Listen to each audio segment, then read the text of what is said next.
திரு மோடி அவர்கள் ஆட்சிக்கு வருமுன்னு என்ன சொன்னார்? கருப்பு பணத்தை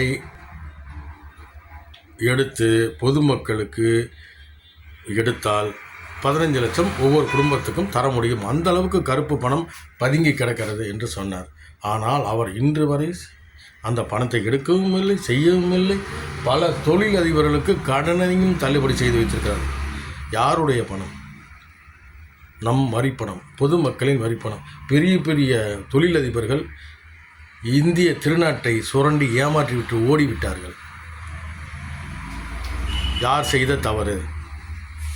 சரி, இப்போ ராகுல் காந்தி என்ன சொல்கிறாரு? மோடியோட நண்பர்களிடம்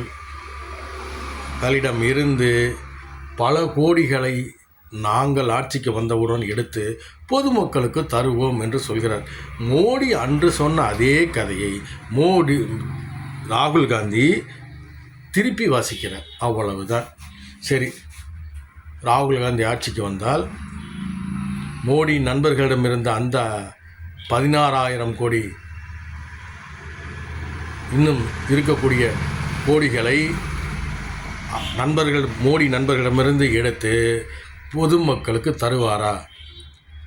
பொறுத்திருந்து பார்ப்போம். ஏமாறுவதற்கென்றே இந்திய மக்கள், தமிழ்நாட்டு மக்கள். சிந்திப்போமா?